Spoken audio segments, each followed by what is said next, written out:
not going to make it. Yep.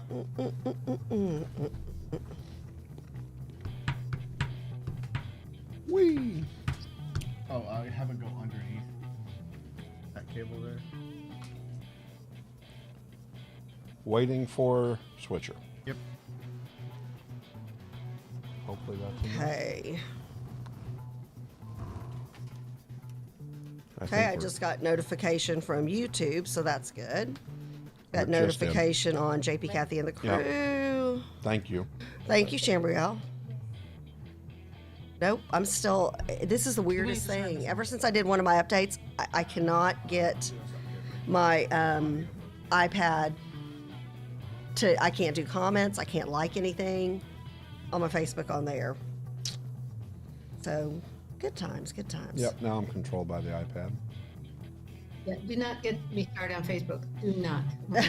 Facebook. You're not on Facebook yet, and you're kind of pixelated. Yep, we're live. So, yeah, so Our Dr. Good. voices. Well, we're live, but yeah, FB is jacking with Kathy, and now FB is starting to jack with me on my phone too. So it's not just I poor can't Dr. like, Be Good. I can't comment. The only way I can do it is on my phone. Yeah, I've got to be hooked up to Wi-Fi. It's impacting my show too. I'll tell you why off the air. But Yeah, I can imagine. Well, I can't comment during our show because my phone screen's too little, and it's just easier to be on my iPad. So it really is bothering me. Time to share. I'm with you. Let's share. Good morning to the crew. Oh, I see Charles. Time to share. Charles the is grabbing love. some coffee, and then we've got Dr. B. Ask Dr. B. Good. You have to put the ask in front of it. We the people. The silent majority. Today we're going to go into the DFW teachers group. Woohoo! Well, we've got our educational experts, so we shall. We do. Should. We should. I think I just burped online. Oh, now you didn't have to tell anybody that. I think I did. Excuse Sharing is not me. caring. Yeah. Sharing is caring, Dr. No, not with that. COVID. Not with COVID. Well, I'm not sharing my COVIDs. I'm keeping those to myself. Don't share your burps either. Mm-mm. That was unintentional. Oh, goodness. That was one of those surprises. When people share COVID, it's unintentional. Well, Yeah. well, I think for some it is. I think some don't care. All right, let's see here. Could do this. And we added the BRS group to our groups, by the way, Kathy. Woohoo! Who's that? They're a running group, I like it. so I'll have to give them a shout out. Oh, and I've got a great idea, by the way. When I'm done with What my is call with that? Colleen this morning, I'll tell you. Groovy. And it puts Chambrielle out on location. Oh, Chambrielle would be great out on location. This is a wedding venue up in Blue Ridge. And so I'm going to have her go out on Her location. out in the field with her cute smile. Oh, yeah. Oh, yeah. You're either going to love Faye for getting her, you hooked up with us, or you're going to be like, Faye, let's talk. I'm going to have to throw her a couple bucks for gas money. Oh, no. Yeah, we'll hook her up with that. Yeah, so, oh, good morning. Oh, yeah, and, we need to have a pet corner because I need to talk about Kira and 3 animals she attacked in our backyard. Oh. Why, thank she's you, a hunter. Charles. Thank you, Charles. Mwah! Good morning. Thank Good morning you, to the Charles. crew. Hello I wanted to the say Happy Charles. Monday, but I can't say that. It's Happy Wednesday. Monday was Columbus Day. It's Wednesday. It's Dr. Good time. It's Dr. Good's Day. From Puerto Rico. Oh, fancy. So, yeah, I wanted to talk about one of my pet parent peeves today. And, you know, I don't often talk about From parent Venture peeves. Parents are our friends, and we try to it's develop JP, Kathy, and the crew. a prison Live of from guilt. I hear. Charles is messing with our microphones. There I you hear. go. Good morning, Dr. Good. All right, now I can hear her now. I can hear Dr. Be Good. Hello, Dr. Be Good. It went bad just as I started talking. Huh. we were doing the intro. Oh, Charles had to do the intro. We were doing the intro. Yes, the official Let me intro. If I do this, is it better? No, Oh, we no, no, love no, you you're good. live. No, we want you live. Is it better now? Oh, We can hear sound-wise, you. yeah, You you're sound good great. sound-wise. Okay, so go back. Start your story over. Well, first let me start this. Okay. Good morning to the Good crew. morning to the crew. Happy Wednesday. We've got Dr. Be Good on with us this morning. She is our educational expert and Yes. superintendent in public schools. She's been on just about every show across the country, it seems like. Goodness gracious, Talking about yes. education and COVID-19 and the impacts it's had. And I think today, Dr. Good, are we going to kick around getting prepared for college and all that fun stuff? Uh-oh. Did we lose her Now from we've lost. Puerto Rico? Well, we'll get Dr. Be Good back We'll on. get her back on. She was on just She fine was during the on. beginning. And so, of course, Kathy, you are appropriately dressed for Wednesday. Well, because it's our political talk day. Plus, as the victory co-chair for the Collin County GOP, I've got my Collin County Republican Party hat on that I wore yesterday to poll greet. Have one of my patriotic scarves on, so we're rocking and rolling. Oh, we also have Lathan Watts from First Liberty on, and he will be talking about the Supreme Court. Supreme Court appointment and the judicial hearings that are going on right now, the Senate judicial hearings.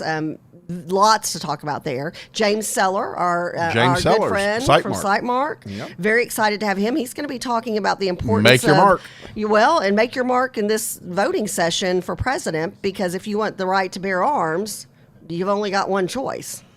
Absolutely. So, your ability to protect yourself and your home and your family, that's on the line. So, there you go. And liberty is on the line. Liberty, Lady Liberty. Speaking of Lady Liberty, do we have Lady Education back yet? Lady education, I love that. Yeah, I want to get Lady Education back. Ouch, I just stepped on my own headset. How does that happen? Do we have her back? Dr. Be Good. Is this better? Oh, Hey, look you're at you, back. boy. Woohoo! Okay. I don't know Hey. what happened. I opened my mouth at one point. Well, I'll tell you what, that island life looks good on you. Look at you.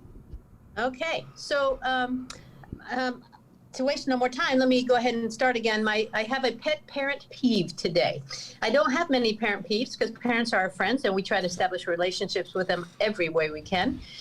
And in the end, this will be, if they hear the information, I think we can establish an even stronger relationship no matter your school district. And that is parents whose kids are starting to go into middle school and high school. Right.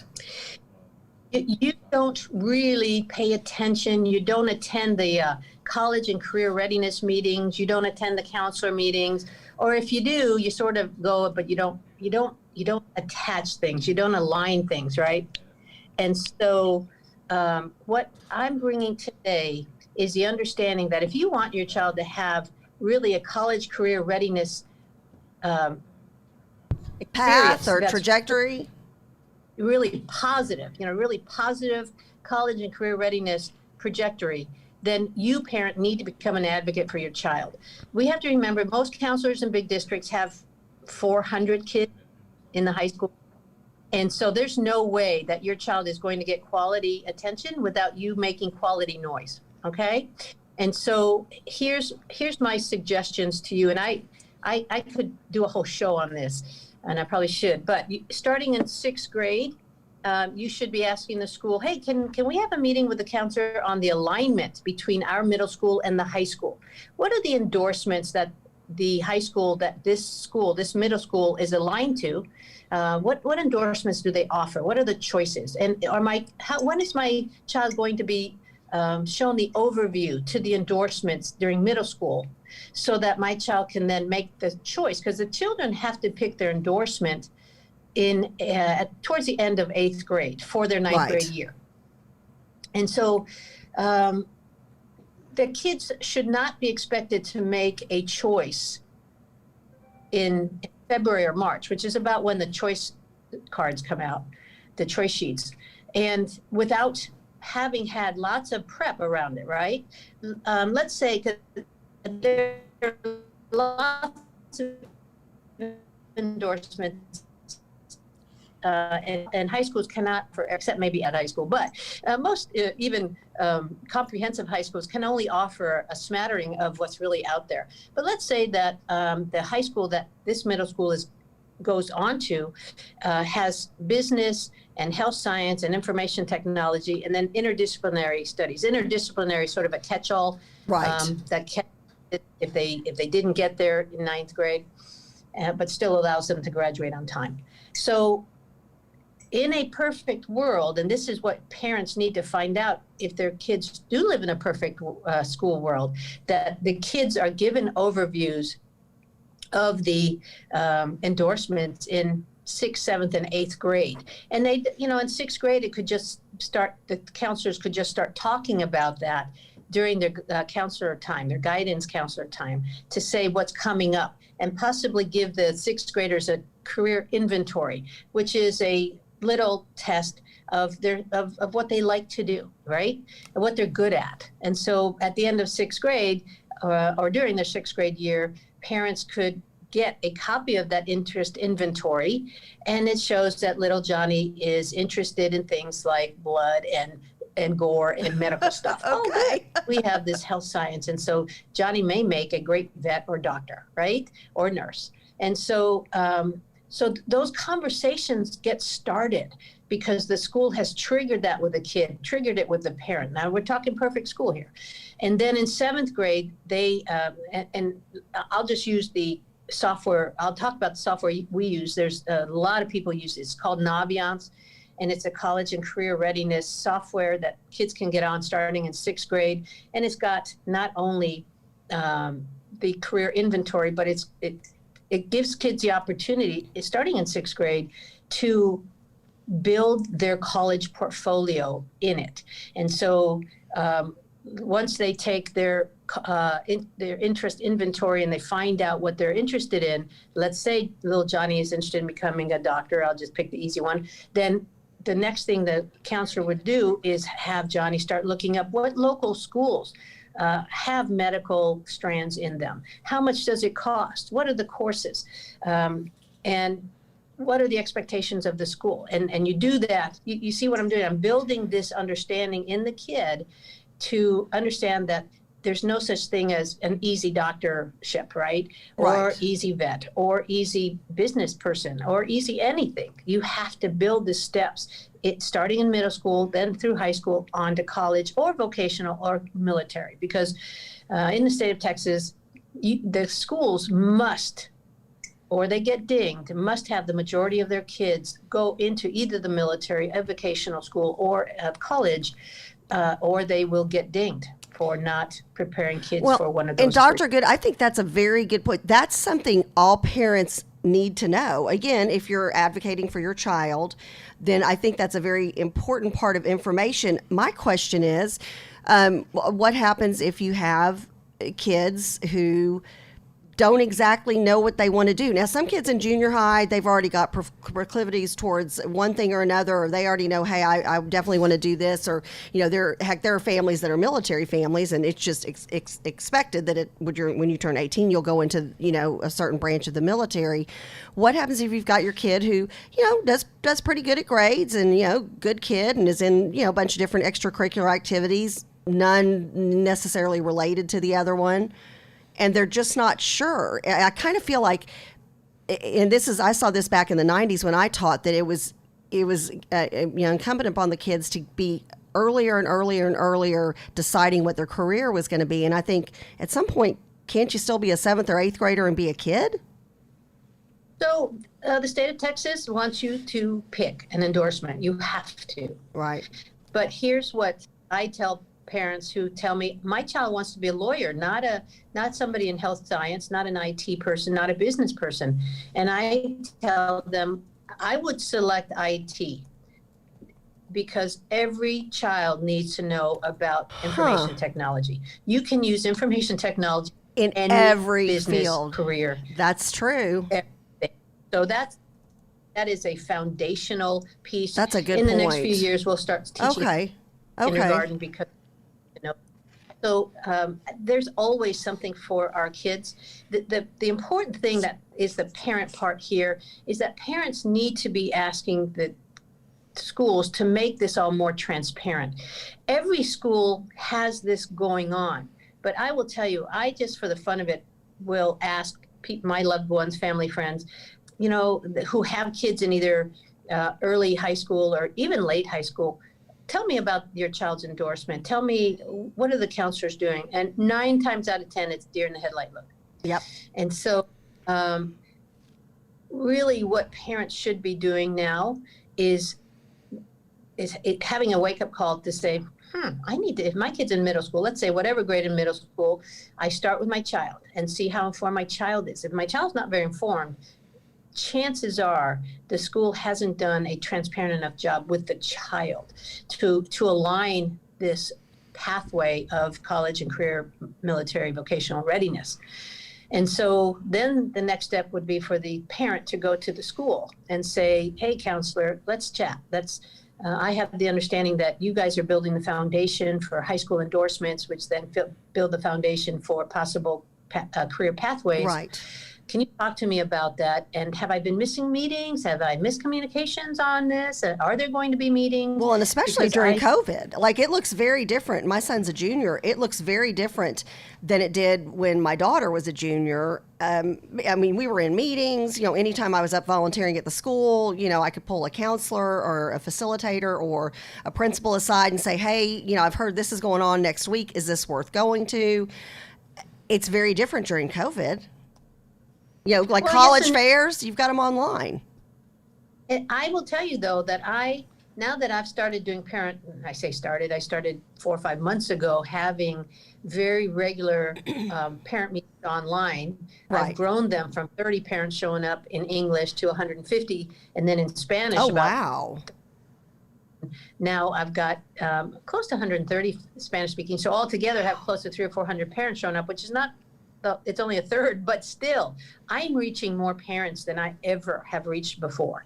And so I would say to a school and the counseling department, you have an opportunity to actually reach more parents online than you would asking them to come into the building, even if we didn't have COVID. When we do our college and did our college and career readiness at meetings to advise parents, and we would even have the junior college that the school connects to, that representative at the school to answer questions, talk about dual credit and all that. You get a smattering of parents showing up.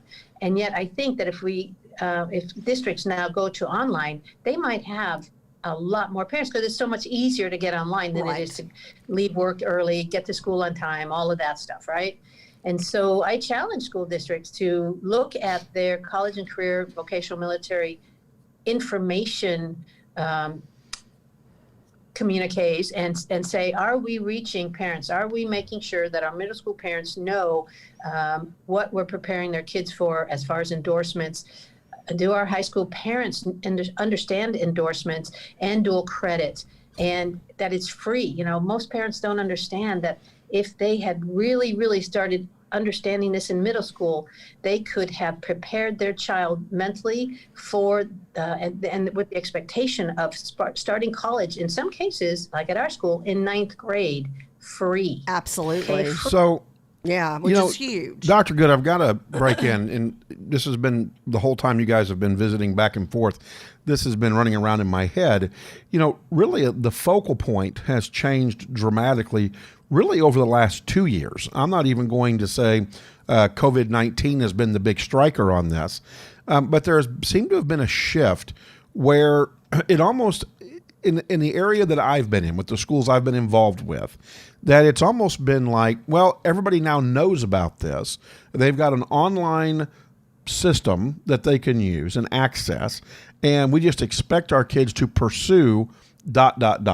college, be college ready, and trade school, whatever it the case is. may be. And it seems like there's been a drop off in the let's reach out and have more conversation with our parents about being college ready.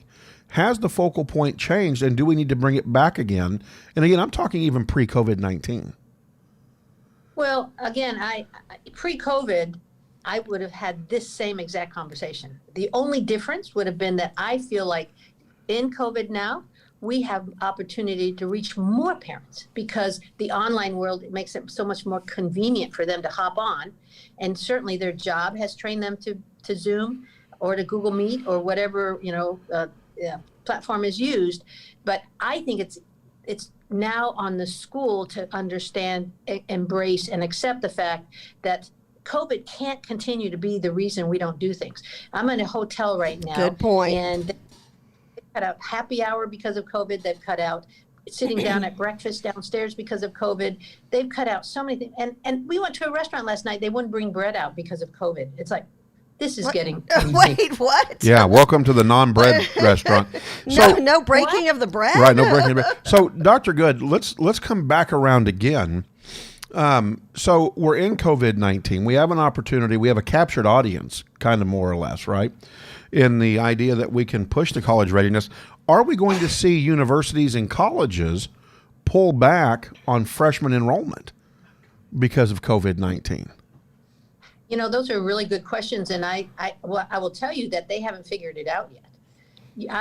My nephew is at Texas Tech doing hybrid, which to me is weird. You get a kid all the way to Lubbock in a dorm, and then you make it online. He's online in his dorm. I still don't get well, that. Well, if we had this sound effect, I'd play it for you. Cha-ching. That way you get to still charge for the dorm room and the food plan that goes with it. Chambrielle, who's our intern, is shaking her head, nodding in agreement with us. Yeah, so the colleges haven't figured it out. And really in the most economic world, we would all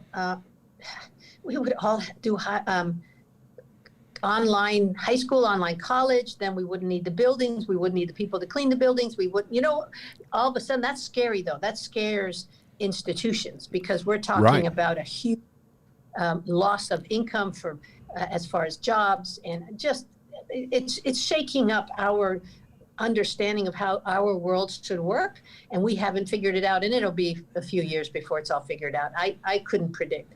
We may want to just go back to the way it was, only because socially it might be better for us, and the only reason we figured that out is because we stayed home. We became unsocial and unsociable. Yes. And so we understood we needed to go back to our social world, even though it's more expensive in the long run. From a social standpoint, it may turn out to be the best thing for us and our kids. And I'm so glad you brought that up because, Dr. Good, that ties into the mental health part of all of this.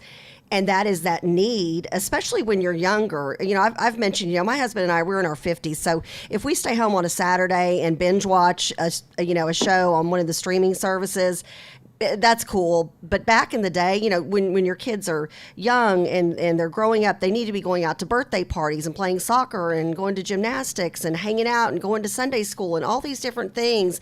And even as you become a young adult, that's part of the makeup of who we are. We're social creatures. And especially when you're younger, and that's by God's design. And I think if we leave out, obviously the education part is huge. I mean, that determines, like you like to say, the economy that we'll be inheriting in the next generation. But that social part of it, you've got kids who are on, antidepressants and anti-anxiety meds, and you've got kids committing suicide and things that just shouldn't be happening. And I think that's in large part due to that lack of social opportunities. Well, I think over time we're going to figure that out with, unfortunately, the real numbers. We don't have real numbers right now. We don't have real data and research and evidence around all that. From a anecdotal viewpoint, I believe we'll have to go back to the buildings over time because socially it's the best thing for our kids. But unfortunately, sometimes we let our pocketbooks and our budgets drive things until it gets so bad that we have to, we have to put the money aside and look out for the well-being of the child, right? Right. They're still in the midst. It's still early. Well, I'll tell you, Dr. Good, it's going to be interesting as universities and colleges are going through the process. In looking at the University of Florida, for example, the governor in Florida opened everything up. No masks, no nothing. Just go about your business. Encouraged the Miami Dolphins to go to full capacity in their stadium. The University of Florida, the head coach, has called for a full capacity stadium. His complaint was the Texas A&M fans changed the game for us, and we lost because of the fan base, because they had theirs and we didn't have ours. And so it's interesting, and now they've shut down the entire football program had 19 in the University of Florida. 19 kids and staff on the football team. So here's the thing, yeah. right? And again, I go back to this, and I'm kind of shifting the conversation just a tad, but COVID-19 is not going anywhere. It's a virus, like the flu, like that mosquito biting thing that you can get and get really sick. What's that called? Help me out here. I'm drawing a Not blank. Ebola. What was Not Ebola. Ebola's nasty too. Zika. Yeah, Thank you, Zika. and- Thank you. I mean, yes. and there's another 100 other viruses out there that can get us. And so, are we overreacting to the extent that we should know who we need to protect those that we love, and keep them safe, and go about our business, Well, if we could count on everybody to do, and I'll point to myself, I'm in that age group that is most susceptible, but I travel and I go about my day. I go to gyms every day. I was at the gym this morning for an hour before your show, and at a hotel, but I Right. wash my hands. I irrigate my nasal passages, and I eat healthy. I was going to say, you also have the strongest immune system. I've got to interrupt you because you've got the strongest immune system. I mean, when I go to somebody I don't even go to the person at Herb Mart where I get all my vitamins and supplements anymore and ask them. I come in and they're like, do you need any help? I'm like, nope, Dr. Good gave me my list. Thanks. So, I mean, but that makes a big difference. You are taking personal responsibility for your health. Therefore, you've got a stronger immune system, probably than people half your age. Okay, I'll take that. Well, with that being said, you be safe in Puerto Rico. Yeah, have fun. Send us a fun drink picture. Well, you have a safe From the trip. beach. Happy camping out there with finding Spanish-speaking teachers, and be Bilingual, safe, and we'll see you when you yeah. get back. Thanks, Dr. Good. We'll see you on Sunday. Yes, thank you. All right. Have a That's good one. Ask Dr. Be Good, our educational expert. Now we're going to throw Lathan Watts on here with First Liberty Institute. Oh, he's gonna need a Literally, chair. Yeah, you Charles, if I can have you go back and pick him up and throw him. Literally. At Kathy, that would be fantastic. He actually wore a tie today, so we might be able to grab him by his Looks so tie nice. and swing him around and then throw him up here, I guess. Some people, they get some half, some half knowledgeable institutes. We get the institute We do. with the knowledge, and we get do. one of their lead lawyers, Lathan Watts, from First Liberty Institute. And going to kick around a little bit. I like the way I said and I that, wonder by if the you way. can sit here, and I wonder if we can. I think they're going to adjust the camera to you. Okay. So let's see if we can do that. Well, we can probably do that. We're going to talk with Lathan about the Supreme the Court. shovel Yesterday's conversation with the Justice last Barrett. 2 days. Well, day one was pretty good. I mean, they had some sidebar commentary, but Schumer and his crew band of idiots really doesn't bother me too much. You've become numb to them. Oh God, yes. Are you kidding? I just go on about their business. Hey, good morning, Shay Drake. But let's get Lathan hot on his microphone there, and Lathan, see if you're hot on that deal. 1, 2, 3, 4. You are hot. All right, Do we're good. we need to swing him around, Charles, or is he okay where he is? We'll take a little picture, look at him. He's fine. Well, I can't see him yet. Yeah, he looks Because good. I haven't changed the picture. Oh, Get on her, I'm engineer. so impatient. Get on her, engineer. Get on her. He's all dressed up nice and Did fancy you have more today. coffee than you're supposed to today? No, you made my coffee, and That's true. I think that dark Now, roast do makes you a see him, difference. Kathy? It could be. It's like that I do Colombian see roast. him. Okay. I do Yeah, see him, Lathan but now I looks don't good. see JP. Well, that's because that's the camera that's angle. Because that's the camera Can we get angle. both camera No. angles? Well, no, he'll go back to where we get a broad can't. picture. Look at me trying to direct the show, and I have no idea what I'm doing. Can you just sit there and be talented, please? So, Lathan, first of all, good morning. Welcome Good to JP, morning. Kathy, and the Thanks crew. for coming in again. Thanks for having me back. So, Lathan, big testimony yesterday. Of course, they hit on one of the driving questions, and we'll get to the abortion topic and sexual preference after this, but one of the big ones was Obamacare. And Democrats trying to pigeonhole Justice Barrett into saying the only reason why you're even getting on the bench is to overturn Obamacare. When we're looking at justices and we're looking at courts throughout the country, do we really have appointees that are out there seeking to overturn, pieces of legislation, and that's their whole goal? Or do we, are these people, I can't believe that we don't have these justices going on there to do their job. Right. If you're a good judge, then no. That's not, and that's one of the things that Judge Barrett mentioned several times yesterday, is that she's not going on to the court. She didn't go on to the Seventh Circuit with an agenda of, I'm looking to deal with this issue or that issue. Right. You deal with the cases that come before you, and you don't go into it with a prearranged policy goal, because you're not a policy maker. And that's what the liberals who were asking her questions just, and I know, wait, let's put your disclaimer in there since we are talking politics. Go ahead, Lathan. Disclaimer from First Liberty, which, by the way, donate to First Liberty. How can they donate?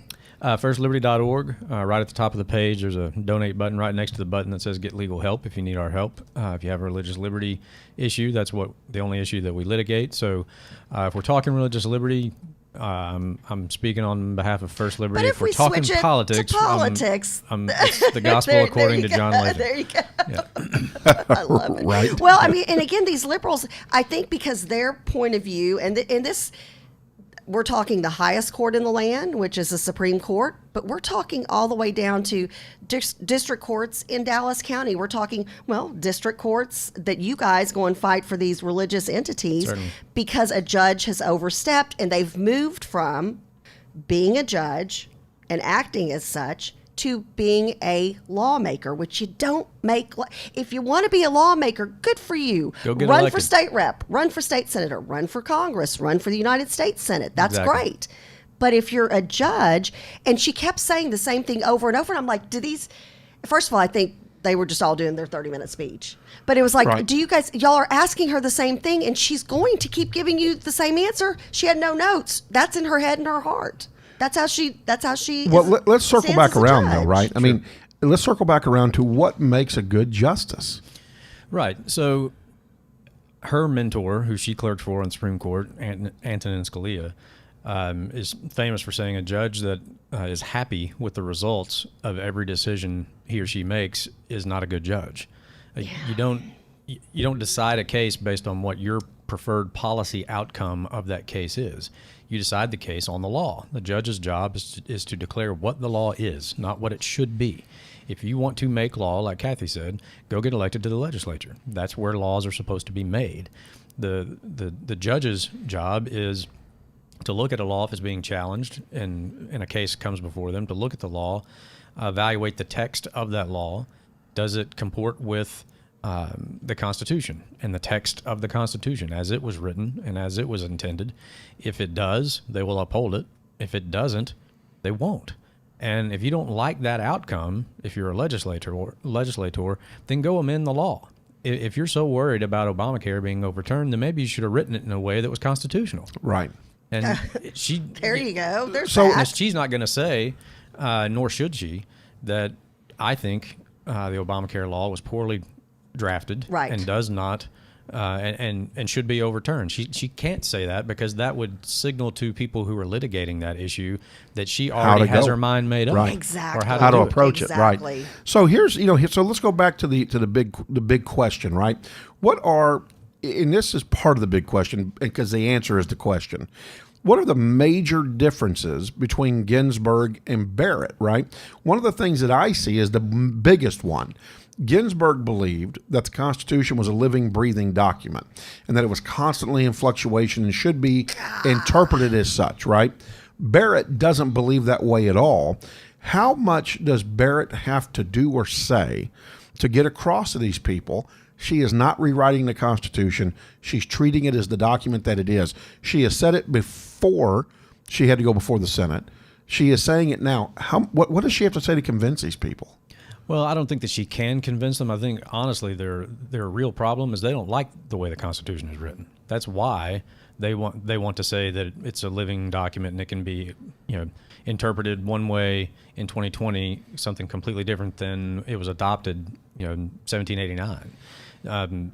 If you look over the the course of history, when we used to do things according to the Constitution, if you got a ruling you didn't like from the Supreme Court and they said the Constitution doesn't allow this, then you went and amended the Constitution. If it's really that important to you, Right. and the Supreme Court says, look, the way the Constitution is written, you can't do this, then you go and you pass a constitutional amendment that says you can. Right. And, if you look in the early 20th century, early 1900s, the progressive movement sort of at its zenith then, there were a flurry of constitutional amendments. The Constitution was standing in their way. Right. And the court said so, and so they went and changed the Constitution. Thank you, Woodrow Wilson. Right. And now, everybody can agree or disagree whether or not that was, a good idea, but that is the process. That it's not supposed to be, you don't like this, or in order to sort of quote fix things, we put justices on the court who will read the Constitution the way we want it to read. That's Right. not how this. It's like the commercial, right? That's not how this works. That's Right. not how any of this works. Right. If it's truly that important, to the people who have expressed something through their elected representatives, and the Supreme Court says the Constitution says you can't do that, then the people, through their representatives, pass a constitutional amendment that says, yes, we can. Right. One of the things that, before we move on to talking about same-sex marriage and abortion, one of the big things that I find to be most appalling is the fact that you have somebody who has a clean record. There's no college yearbook. There's no scandal in high school. There was no seeking out an abortion on her behalf somewhere as a result of a college faux pas. And so they're now coming at her from, and it's interesting the way they've chosen to attack her religious beliefs, where she's had to answer the question again yesterday that, no, I'm not going to allow my religious beliefs get in the way of making a ruling. At what point do we realize as a country that that Constitution was founded on the principles of God? Well, those questions about her religious faith in and of themselves are unconstitutional. Yes. Article 6 Thank of the you very Constitution much. says Yep. there is no religious test for public office in this country. Amen. And I thought Judge Barrett handled it very, very well. There's a reason that she has judicial temperament and I do not. Right? I would have loved to hear her say, Senator, that question violates Article 6 of the Constitution, and I'm not going to answer it. But she's Right. got that I would have judicial as well. temperament, and that's another thing that I was so impressed with her. She did not let anything emotionally rile her one way or the other. There were some folks who said some nice things to her. There were a few. She was, I think one of the papers quoted her as grace under fire, grace under pressure, which Certainly. she was. I've never seen anything like it. She was calm, cool, and collected. And that's what I kept saying. Wow, talk about judicial demeanor. That's exactly what you want in a judge. Even when Kamala Harris came after her, and she did, and she was rude, just like she was with the debate with Vice President Pence, in my humble opinion. She's like, I'm talking, and I'm like, oh my gosh, that's like Teacher 101. Don't tell people I'm talking. But I just didn't. I'm trying to bring. I didn't see her get super excited. Oh, Oh, we can hear you guys still. I didn't see her say anything one way or the other. She was polite. She was calm.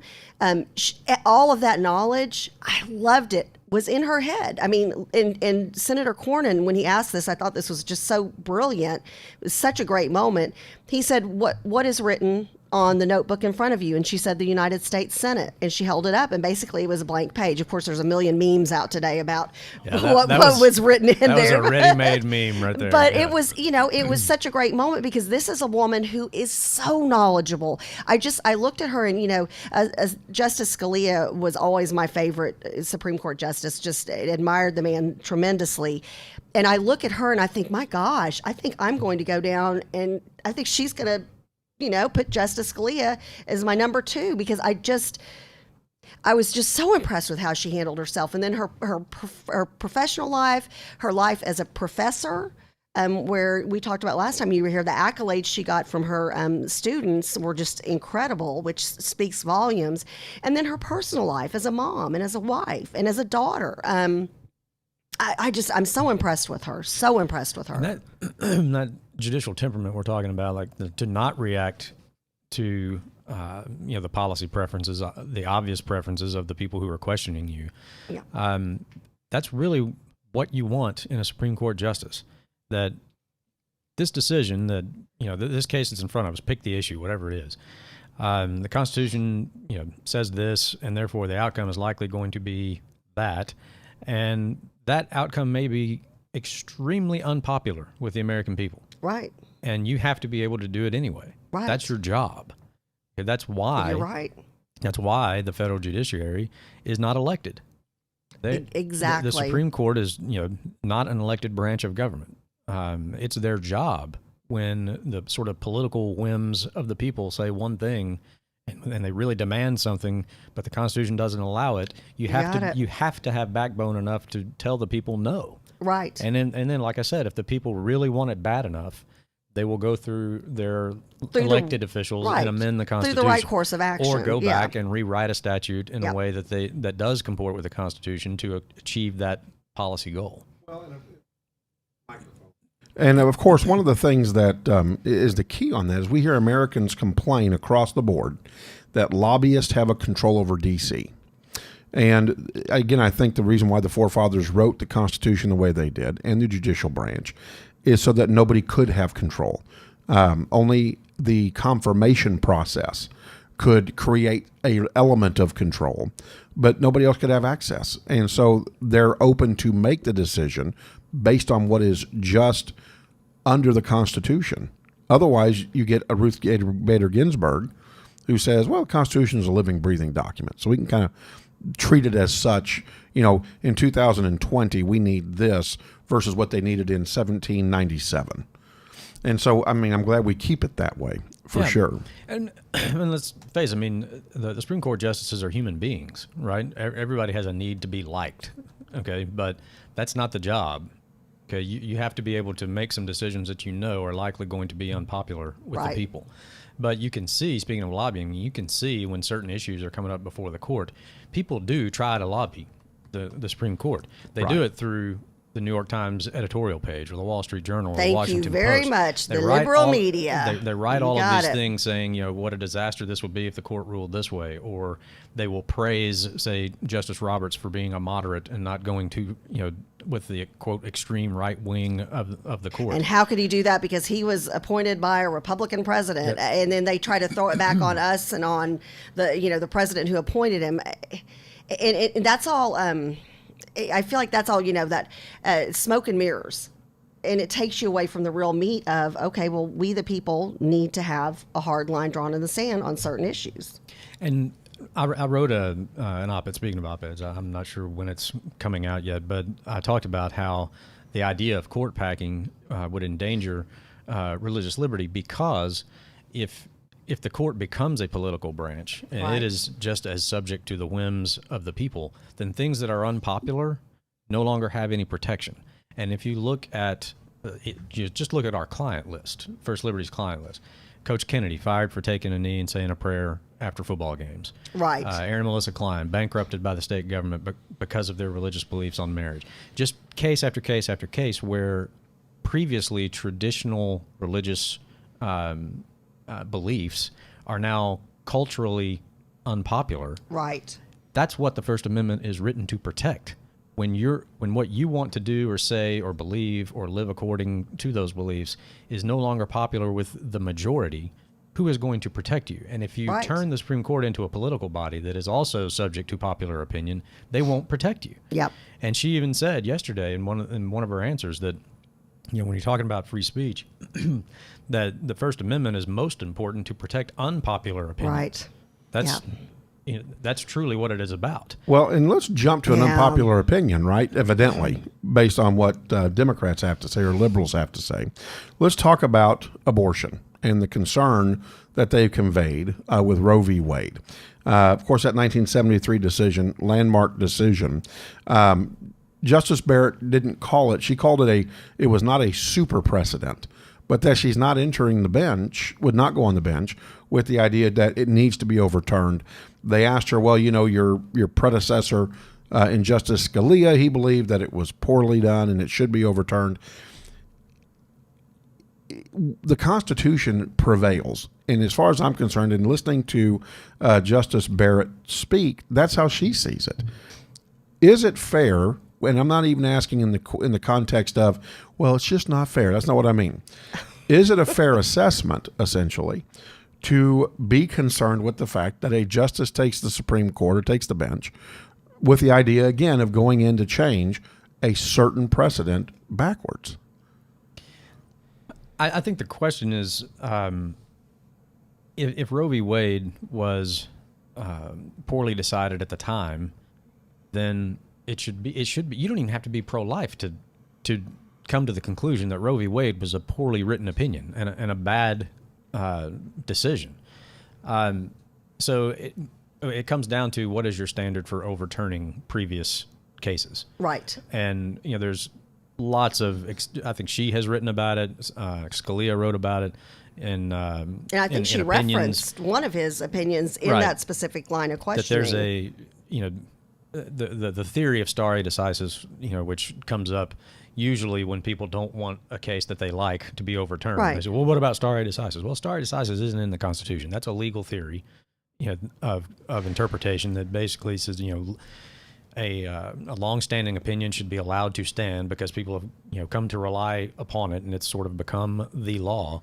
But if that's the case, if that's an ultimate rule that once we've ruled on something, we don't ever go back and revisit it, then what's the point of the Supreme Court being there? Well, then Dred Scott would still be good law. There you go. That's a really good point. How about Plessy versus Ferguson? Yep. Right. Yep. Okay. I mean, if 9 people got it wrong a long time ago, we should not allow it to continue to be wrong. Right. Just because they got it wrong a long time ago, and it's Right. been wrong for a long time. The whole thing of, is it a super precedent and all this? I mean, that's smoke and mirrors. It's much ado about nothing. It was either a good decision what do or they not. mean by that when they're like, oh, this is a super precedent and blah, blah, and they were acting like that was something that was constitutional. I'm like, I don't think that term's anywhere in the Constitution. No, it's not. It's one of those. Is it just like a emotional ploy? I think it's sort of a legal term of art to sort of categorize certain precedents have been around for a long time, and we have built sort of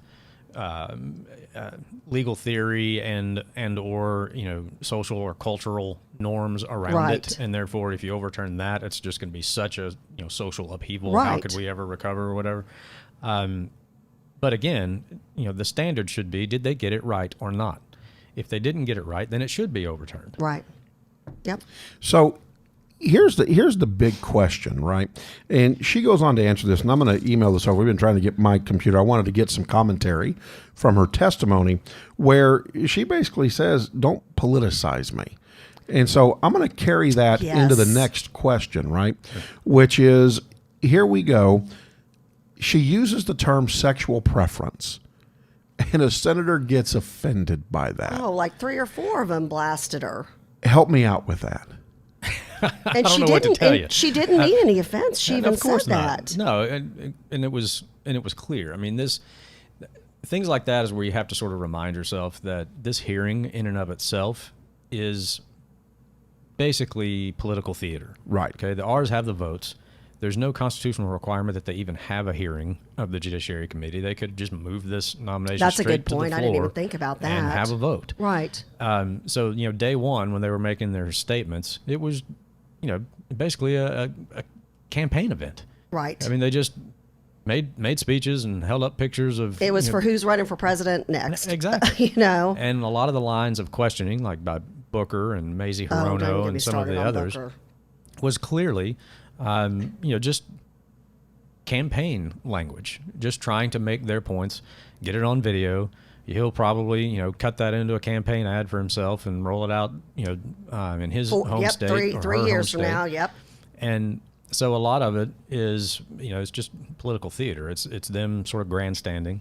And, there's part of me that just sort of wishes Graham would have said, I don't think we even need to have this hearing. Yeah. We've already confirmed her once. I was going to say, how long ago was she confirmed yeah. for her current position? Not that long ago. And I think if some people in the hearing room continue along, these sort of unconstitutional lines of questioning or just grandstanding, I would love it if Graham just said, you know what, We're done. enough of this. Let's Let's go to call a the vote vote. right now. Yeah. Right.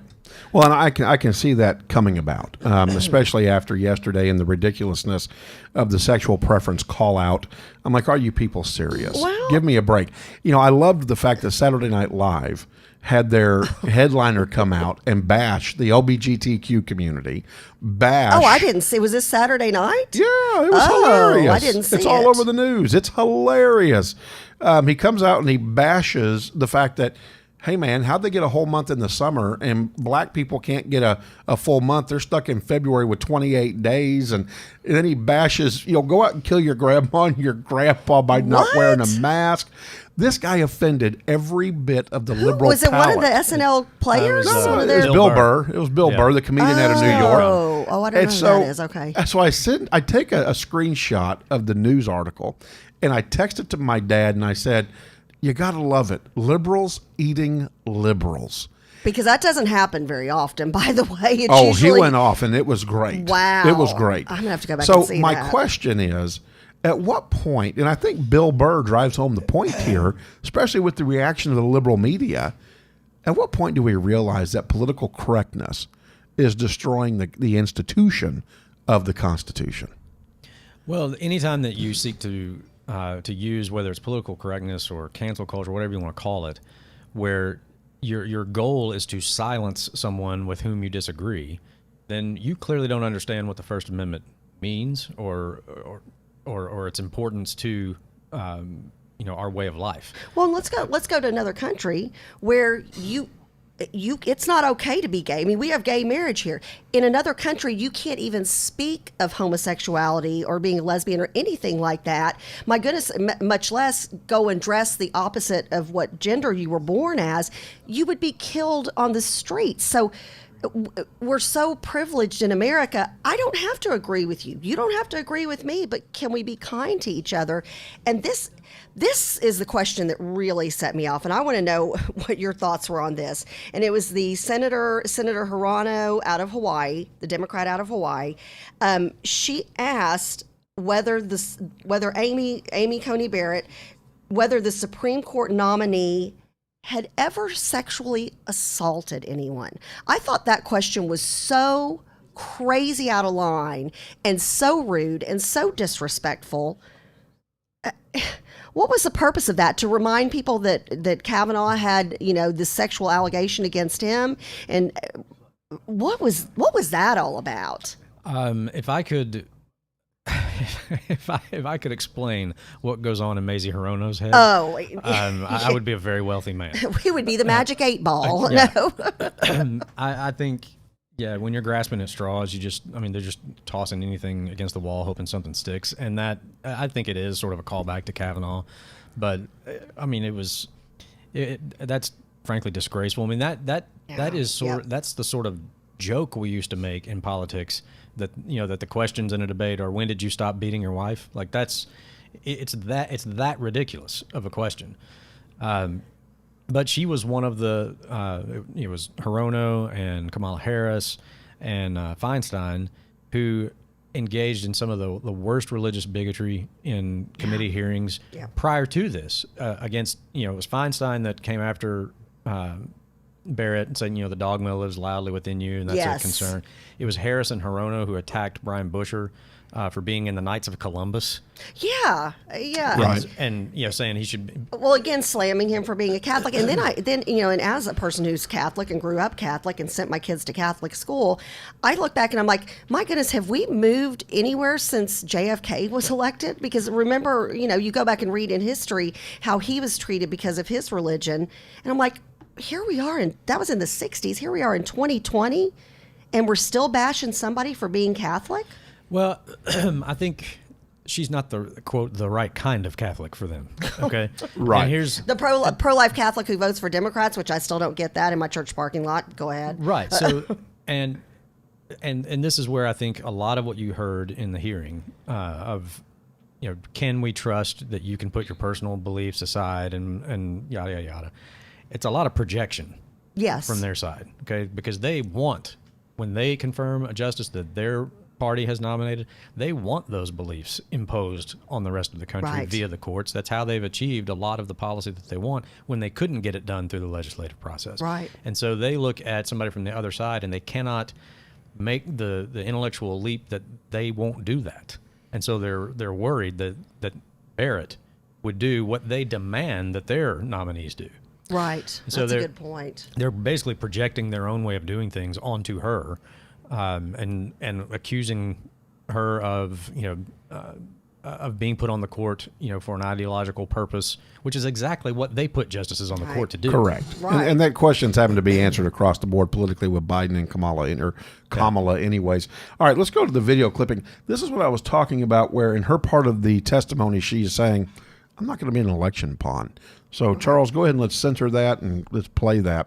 Just, again, a very interesting day yesterday. I was wondering what and how and what they were going to do because, again, I think she's got an impeccable record, an impeccable personal life. This is not a Kavanaugh who can or will be smudged. It's not a Robert Bork. It's not a Clarence Thomas type scenario. And so, again, I just thought it was very interesting. So here we go. Just days after Justice Ginsburg passed, the president was asked why there was such a rush to fill her seat before the election. And he responded, and I quote, "We need 9 justices. You need that. With the millions of ballots that they," and he meant the Democrats, "are sending, it's a scam, it's a hoax. You're going to need 9 justices." The next day, he told reporters, again, he doubled down, "I think this," and he means the election from the context, "will end up in the Supreme Court. It's very important. We must have 9 justices." Our president has also been asked whether he'll commit to a peaceful transition if he loses the election. He's been asked directly and repeatedly. And instead of responding in the way we'd expect of any leader of the free world, with a clear and simple yes, he's tried to sow confusion and distrust in the potential results. So, Your Honor, I'm concerned that what President Trump wants here couldn't be clearer.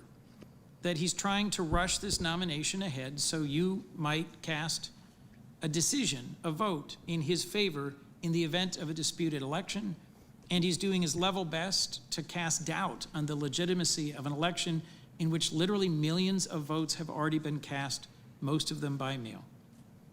I was very encouraged, again, to hear from you specifically. You have not had any conversation with him about this topic, and that's not what I'm suggesting. In fact, you repeated promptly 28 U.S.C. 455. You're quite familiar with the recusal statute and its considerations.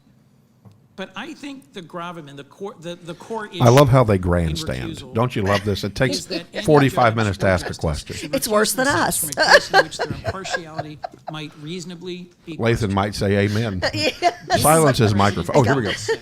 Nope, maybe Given not. the rush Silence his microphone. I don't want to hear him say context amen to that. Will you commit to recusing yourself from any case arising from a dispute in the presidential election results 3 weeks from now?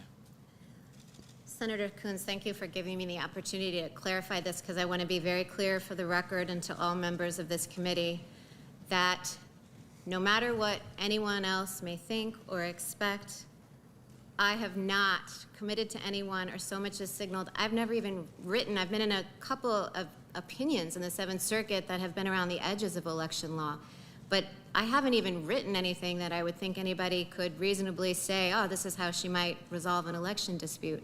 And I would consider it, let's see, I certainly hope that all members of the committee have more confidence in my integrity than to think that I would allow myself to be used as a pawn to decide this election for the American people. Kaboom, So that mic would be drop. a question of actual Exactly. bias. Yeah, mic And drop. that's- And again, I'll be here all week, ladies and gentlemen. Right. Well, she will be for sure. So, but the point is that at what point now? I mean, there's no way to dispute that. You're not going to find anything out there. There's no stone that hasn't been unturned.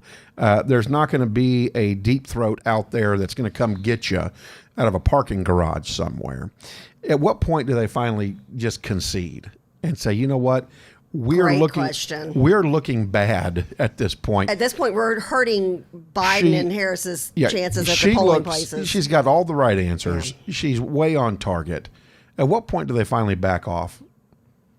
Well, I think the reason you're seeing what you are is because they know they can't stop her from being put on the court. They know they don't have the votes to stop it. And so I think there's just sort of grasping at straws. Like, what do we do? You know, and then, you know, add to that her performance yesterday, just running circles around them. I mean, they didn't lay a glove on her. No, it was embarrassing.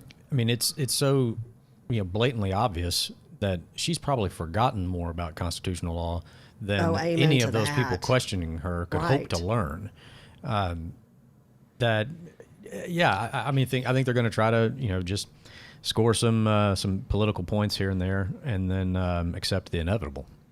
All right. Well, you know, how many days till they accept the inevitable? I mean, is there a time specific point in which this gets cut off? Is this if Senator Graham were to let this go, who's the chairman Graham, if he were to let this go up until the end of early voting, or, you know, the Friday before the Tuesday election? Okay. They have a schedule. I haven't looked at it. There's a certain amount of time for questions, and then you know, a scheduled vote. Then now Schumer's making noise about we'll deny them a quorum, and then they won't be able to vote.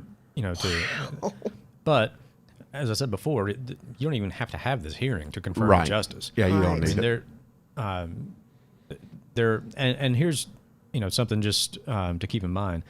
The Democrats have painted themselves into this corner by their own actions. Right. Okay, they were the ones that eliminated the filibuster for judicial nominees, and they were warned at the time. If you do this, it's going to have repercussions when you're no longer in the majority of the Senate and hold the White House, and you're going to have to deal with it. And they went ahead and did it anyway.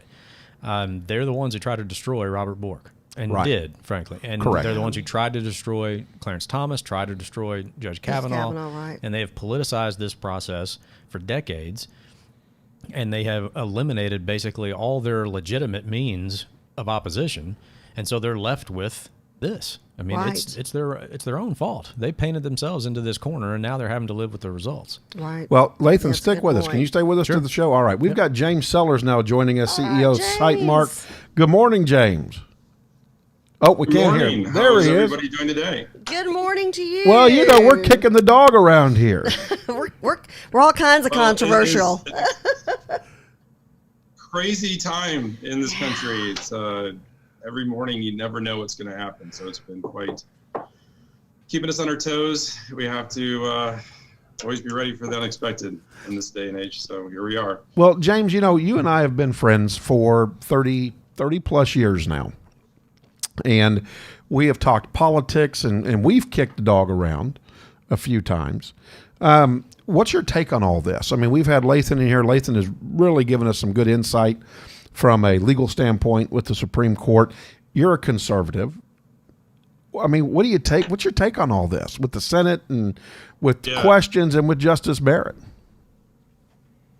Well, it is too bad. And I think one of the things that it kind of highlights is kind of how much our education system has failed for so long if we have people in office that don't understand the Constitution and due process. So I think the highlight here is we have people that we've elected that are really unqualified to even be sitting in that seat.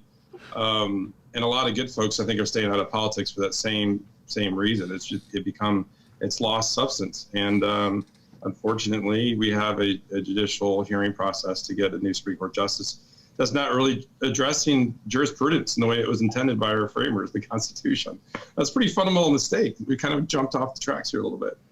Well, and you know, James, again, well, we trust me. Very well said. We're all nodding. Yes, yes, yes. We've just went from the dog to kicking the pig now. I mean, you're absolutely right on that deal. Is that a thing? Oh, gotcha. You've never heard that? Kicking the pig? Yeah, get out there and kick the pig. Yeah, like the pig skin, like the football? Yeah. No. Oh. Why would you kick a pig? Okay, Kathy. Oh, no, okay. So after the show conversation. Right. This is after the show conversation. So, James, you know, a lot of politics going on. We're 3 weeks out before the election. You are in the industry of firearms and pieces and parts that go on become a part of a firearm. What does an election like this look like for a businessman like you? I mean, you run a very successful business. You've built it from the ground up. What's that look like for you? I mean, what are your feelings and thoughts 3 weeks out from Election Day? Yeah.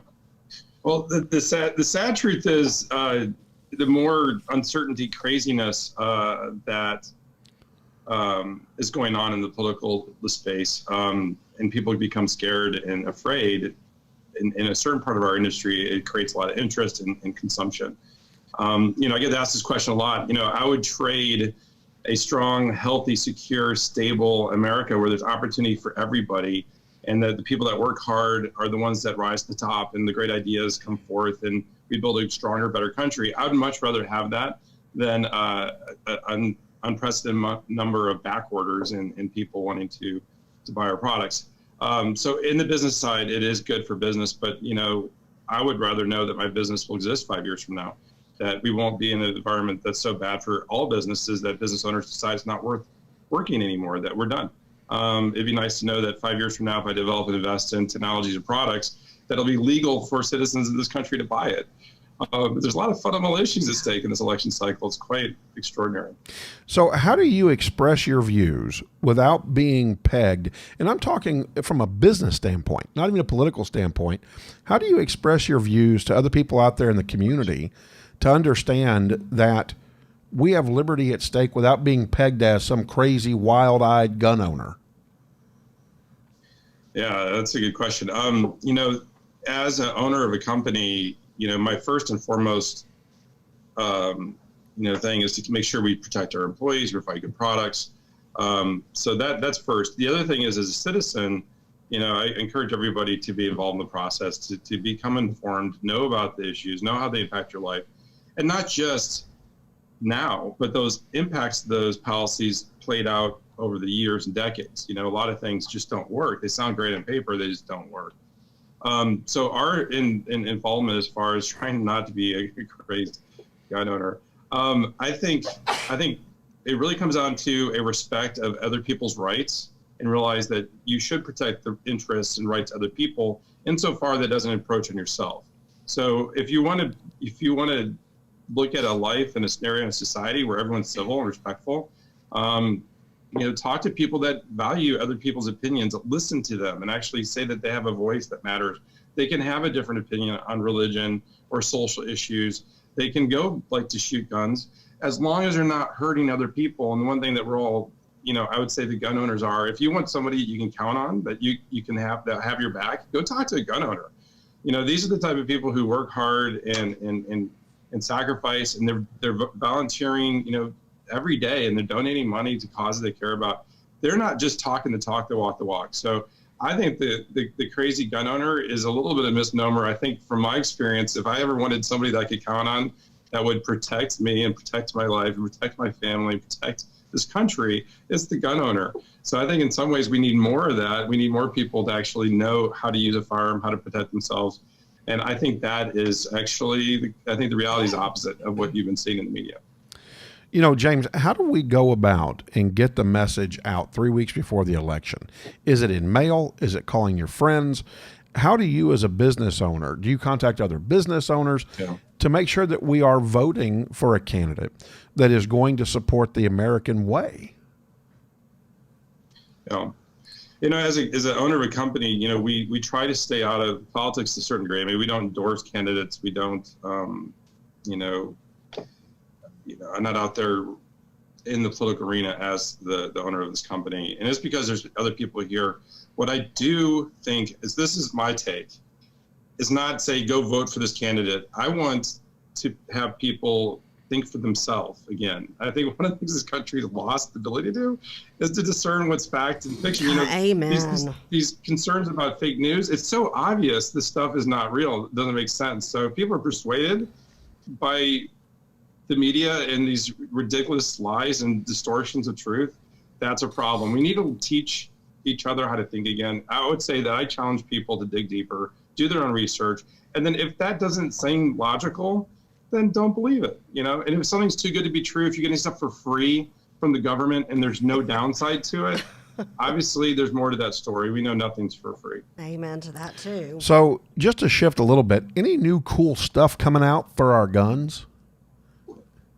Well, right now, our cool stuff we're trying to get for the guns is just inventory to ship out to folks. Right now, a lot of folks are concerned about their safety in lieu of these cities where the police are no longer able to provide basic public safety and security. people want to make sure their family's protected, and I absolutely think they have a right to do that. So a lot of folks right now are trying to get good, good ways to defend their families. So looking at like shotguns and pistols are really popular. AR-15s continue to be top seller in the country. With that, people are looking for things that are going to be able to make them more accurate, more safe around their home. So a couple of things I would just point out in that regard. Yeah, we have laser sights that, people use on their pistols to help with training and practice. But also if you have a perpetrator, somebody's coming into your home, if they have a laser dot on them, I think you might be able to get them to wait for the cops to go arrest that person.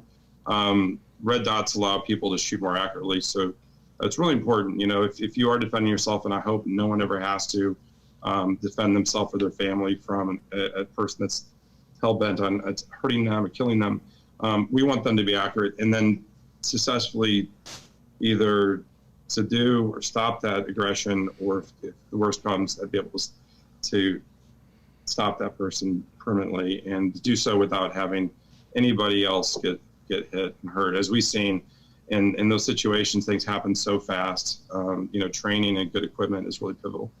So it's hunting season, and it's time to go out and grab some hogs. Do you have some cool stuff to help zero in on that hog and make a good shot so you're not chasing them for 4 miles? Absolutely. So, one of the things about our company, SiteMark, is we have a sister brand, another brand that separate brand that does different things. Both do different things for different parts of the market. SiteMark is more about outfitting sights and scopes and laser sights and digital rifle scopes for hunting and shooting. And one of SiteMark's best products right now is called the Wraith. And the Wraith is designed as a full color day scope, but it allows people to hunt at night as well. So they're taking out hogs in record numbers in Texas. There are so many opportunities to hunt hogs, and there's so many good places to go. And those farmers need you out there. So if anybody knows a farmer and their fields are getting wrecked by hogs, it is so much fun. And grab a Wraith, get a rifle, get some buddies, go out there and help be part of the solution. Pulsar is a thermal company, and they have the best thermal in the world. And if you want to engage and see targets out to a mile, well, you want to shoot a mile, but you can see animals a mile away and then safely target them with thermal. And that allows you to be able to do even more and more effectively at longer distances. So how do people go and find you to buy that? Coming, a lot of good things. What's that, John? How do you get people to find you to go buy that? The Wraith, man, that sounds way Tell cool. him Sounds to awesome. point to Come where to the our website. pulsar is Yeah, above. check us out at www.sitemark.com and www.pulsarnv.com. And that's where you'll see all the latest, greatest optics for hunting, shooting, home security, as well as hog hunting and coyote hunting. So check us out. We'd love to have you out in the field and can't wait to hear about your success. Point to your right shoulder and say, go to this website. Point to your right. Just Chuck point. loves this, No, James. the Go other to one. sitemark.com. Your other one. There you go. And then Well, He's got it on the board. He's got it on the Oh, screen. he's got it see? on the screen. it's likes got you it to next to point your that. name. You just say point down. He likes to show off his Point technology. down to the- So, James, I tell you, the crew wants to know if we can put like a shooting day together and bring the crew out and That'd shoot be a out at your place. blast. we'd love that. Absolutely. And let's go set a time and have you guys come out. We'd That'd be a love to blast. Shoot show some you hogs. some of the all sorts of things. Yeah, they're dying. They're like, you got to get with James. We want to go out to his place and shoot. And I said, all right, I'll talk to him. Can't wait. Yeah, we can do some reactive target stuff. We can do some night hunting. So if you have time for hog hunting, we can arrange that. We've been out to Creston, Texas, where we've shot over a mile using our long distance advanced night rifle scopes.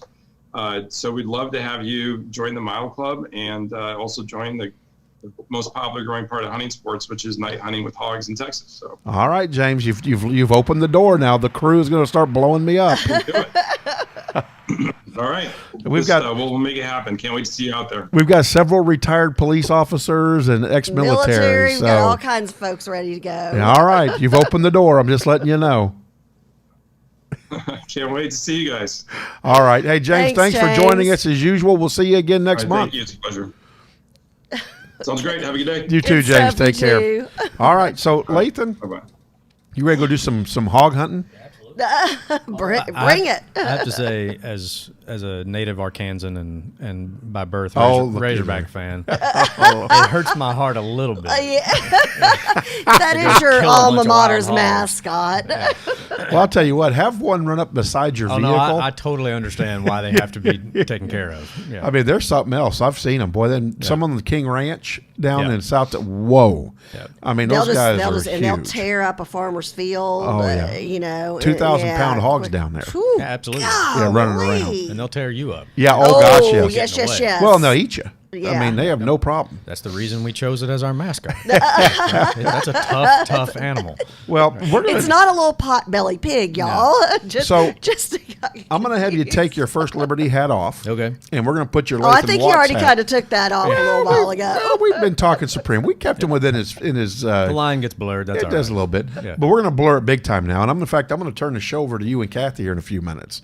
Let you finish out the last 10 minutes. I've got a call I'm going to take with Colleen ISD here. Oh, good luck. So thank you for that. Little truancy talk? Little truancy talk. That's right. COVID-19 has definitely created more issues with attendance and going to school. ADA is still being counted. Yes, it There is. are still dollars attached to it. So, Lathan, let's now shift over to the campaign. Yeah. Good. Right.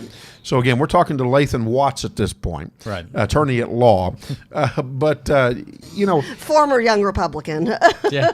biggest thing that's come out now is Fauci and the president going at odds with his rally in, I think it's Iowa, if I'm not mistaken, at the airport. They're expecting 10,000 Trump people to show up, and Fauci's like, we shouldn't be doing this. You should cancel these events. We're 3 weeks before an election. Are we supposed to cancel our entire political process over a virus? No. And that's the easy answer to it. Yeah. Yeah, I mean, it Exactly. is what it is. And I think that's been Trump's response is one of us here is the president, Well, and it's not you, Mr. Fauci. well, and it's interesting that you've got people trying to, well, like you, I'm going to use your terminology from earlier, grandstand, and make it all about them, make it all about their political philosophy, when and not even giving President Trump the courtesy of, during a debate, referring to him as President Trump. I mean, the blatant disrespect, it's you can't deny it. Yeah, and the whole thing about the rallies and he shouldn't do these. I mean, then let's be consistent, okay? Then 10,000 people can show up shoulder to shoulder in Portland or Seattle or Wisconsin or DC. And protest whatever they want to protest, but then when somebody from the other side of the spectrum holds a rally, Right? No, we should stop doing these. Well, it's either a threat or it isn't. Exactly. So if you can gather together in support of the reelection of a president, like you said, shoulder to shoulder, some people wearing masks, some people not. Right. People also knowing, if I've got a health issue, if I have a family member or somebody close to me who has a health issue, probably not the best idea for me to go. But then why? You're right. But then it's okay to go and spray horrific graffiti on churches, on businesses, on people's homes, to throw bricks through windows, to set businesses on fire, to loot and steal from private sector companies. Again, the hypocrisy is deafening. Yeah, and this is where it gets back to sort of my day job, right? Right. I mean, this is the reason the founders protected the role of religion in a civil society, is that they understood you can't have freedom without morality. Yes. If you can't have the freedom to assemble, to petition the government for redress of your grievances, Right. unless you have the morality to not burn down another person's business, Right. to not attack a public building, to not loot and steal and take things that don't belong to you. If you don't have that sort of morality, then you cannot be trusted with the freedom to assemble and petition the government. Well, and again, if it's against the law, it's against the law. Right. And you can veil it and say, oh, but that's a protest. No, I've done protesting. I've done counter protesting. I have never screamed an obscene word. I've never had some misuse of "you're number one," but with the wrong finger. Right. I got a couple of those during the Trump train parade the other day. I've never harmed anyone's property, stolen anything. Because So because I don't that's get not it. a protest. That's not at That's that a point. crime. That's it, exactly. So I don't understand why the opposition party is allowed to say, well, this is all the First Amendment protected. Well, crime's not protected by the First Amendment. No, it's not. And the First Amendment exists, the free speech clause, and I mean all of the clauses, the free exercise of religion, the establishment clause, the stuff that we deal with. That's all written to protect you from the government. Right. It is not to Right. protect you from the consequences of your own actions. Exactly. So if you want to call it a protest, but you're throwing a brick through a window and walking out with a bunch of jewelry, you can call it a protest if you want, but the police should show up and arrest you for damage of property and theft. But then in some of these cities where that's happening, they're defunding massive portions of the police. They're- Right. Or you have a DA like in Dallas who says, I'm not even going to prosecute people for stealing Right. something less than $750. And I'm like, well, okay, but if somebody steals something from me and it's $500, that hurts my family. So Absolutely. I don't get that. And It just doesn't make sense. And this is where, when you cannot rely on the criminal justice system to protect you, that actually it's a very, very slippery slope, because that's when you start to see people take the law into their own hands. Yes. If they believe that the police, either because they've been defunded or have been instructed to stand down, Yep. or that the DA has said, I'm not going to prosecute this sort of stuff, so the police are like, well, then what do we? Right. Why should we waste our time, and risk our own lives trying to cuff this guy? Right. That's when you start to see people take the law into their own hands, and that's not good for a free civil society. It's not good for anyone. And then all of a sudden, we have pictures like we saw in Chicago and in Portland and DC and these different places where it doesn't look like America anymore, and that's what's frightening to me. We're very fortunate. Next Wednesday, when we do our political discussion, we've got a lady who is a dentist from Venezuela who's going to come on and talk about, y'all don't want America to go the way of Venezuela, and she's even still got family back over there. If I'm not misunderstanding her story, we celebrate these freedoms, and if it's kind of like when you're a kid and your parents are like, okay, I'm going to trust you until you give me a reason not to trust you. You're a dad of two. Sure. I know I've told my kids, hey, you know what? You do this. These are your privileges, but they get taken away one by one as you break the rules. So that's what the law does for us. And if you're a law-abiding citizen, absolutely, you've got all the freedoms in the world to go out. I have no problem. Like there was a group of Biden-Harris supporters that have been out every weekend. I know, Charles, you saw them a couple of weekends ago. I saw them weekend before last. About 10 to 15 people who are supporting Biden-Harris, and they're waving their signs, and a couple of people have American flags, and they're registering people to vote. Okay, I drove past them after we took my dog to the vet the other day, and gave them a thumbs up. I'm not voting that way. Sure. I'm doing my own campaigning for the Republican Party. But I was like, hey, good for them. You know what? They're out there doing the same thing I'm doing, just for the opposite candidate. Awesome, good for them. But then when you've got people in a Biden parade of sorts in Collin County the other day, there were teenagers and young adults jumping out of trucks on their parade route to steal Trump-Pence signs. Okay, I'm not okay with that. Stay in your car, wave your signs, but don't go and steal something off of somebody's property. Yeah, and it just gets to the basic respect for the process and respect for other individuals. Like if you want your right to express your political opinions to be respected and protected, then you have to be willing to do that for other people, even the ones with whom you disagree. And that's okay if we disagree. Exactly. I mean, that's the bedrock of our political system. So again, it gets back to you have to have a certain level of morality, of a common understanding of what is right and wrong in a society, in order to be able to live in a free society. That's why John Adams said our Constitution was written for moral and religious people. It is wholly inadequate to the government of any other, because he knew Absolutely. exactly, and you're seeing the result of that now. When a culture has sort of abandoned any sort of objective moral standard, and that doesn't necessarily have to be a religious teaching, but an objective moral standard. But that has been traditionally the role of religion in our country, in a free society. You mentioned something, and I think this is an important part, because I mean, I guess, you can be an atheist, or you can be, what's that, secular humanism, or what, Right. there's something like that. But you can still be a moral person. You can Right. still say, I'm a law-abiding citizen who's going Yeah. to be decent to my fellow man. Sure. Normally it is through the teachings from, your religion that comes to be, the morality comes to be. But, and then there's morality where people are doing something that harms themselves. But when you take it to the point where it's harming other people, Right. that's where somebody has to say, hey, not in America. Yeah, exactly. There have to be some standards that apply, to all of us. Right.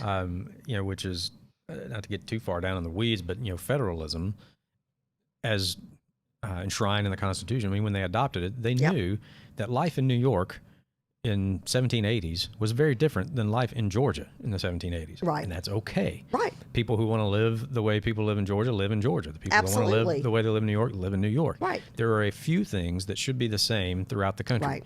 Those very few things are what theoretically the federal government was supposed to be in charge of. Now it's gotten to the point where we have people trying to impose what they want and the way they Yeah. live in their state on the entire rest of the country via the federal government. But like I mean, that whole nanny state mentality kind exactly. of a thing, If I had this conversation with somebody last night.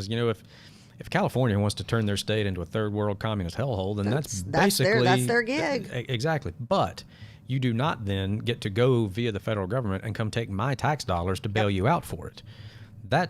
There's a few things that should be the same everywhere. Right. And that's the few things that the federal government should do and do well and be in Right. charge of.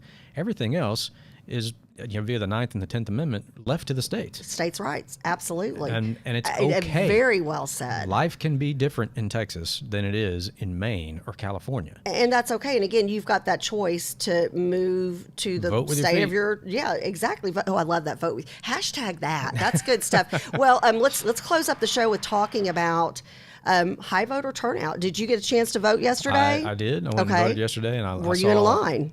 A little bit, but it moved fairly quickly Okay. and got in and out pretty easily. There's a lot of locations, and one pretty close to my house, so I was able to get it done. And I was just when I was waiting to come on here, I saw a post from I live in Denton County from Right. Judge Eads that the turnout yesterday was, I think, double the What? turnout of the first day from 4 years ago. Well, and I tell you, I've got some numbers. Dallas County was a little over 59,000 that voted yesterday during the first day. Tarrant County, a little over 42,000. Collin County, a little over 39,000. Denton County, a little over 35,000.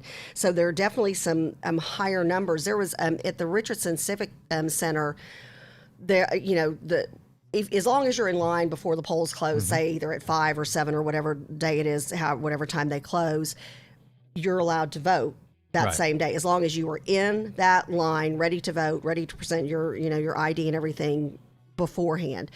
They had folks who were there like 2 or 3 hours afterwards.